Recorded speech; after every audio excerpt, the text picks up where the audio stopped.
We're in part 2 of history's greatest closing arguments as envisioned by William Shakespeare brilliantly.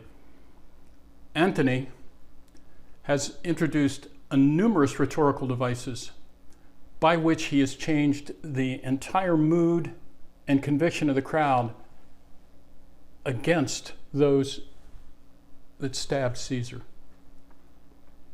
Now, in the second part of the speech, he introduces another rhetorical device, silence, the pregnant pause. He's gone through this first part, the first 28 or so lines.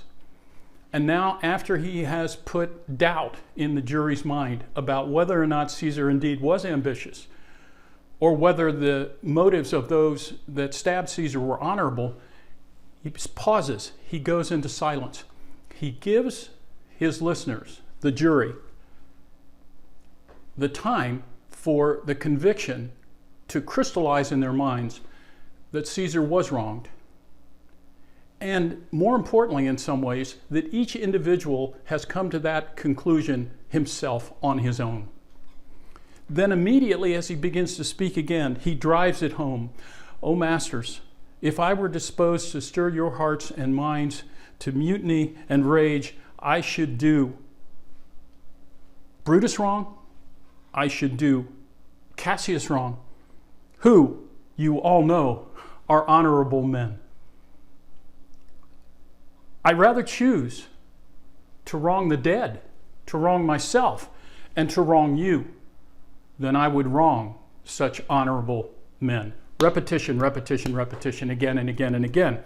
And at that point, he immediately introduces another device, the completely unexpected. The unexpected. What's that?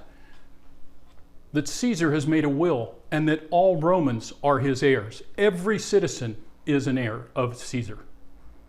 But rather than reading the will at that point, he drags it out, another device, tantalizing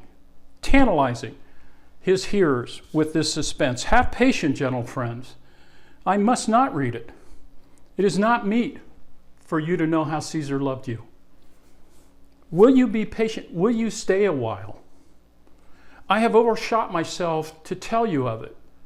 I fear that I have wronged the honorable men whose daggers have stabbed Caesar. And from that moment, he moves into a long passage in which another rhetorical device, he uses Caesar's own wounds to testify about Caesar's greatness, his honor, his value, and the tragedy that this has caused to Rome. In the final chapter, we'll go into the peroration and how he introduces two other extraordinarily powerful rhetorical devices to convince those to start civil war. Thank you. Talk to you soon. Our goal with this series of shortcuts is to start a conversation. Your comments, criticisms, and your own experiences in persuasion are most welcome.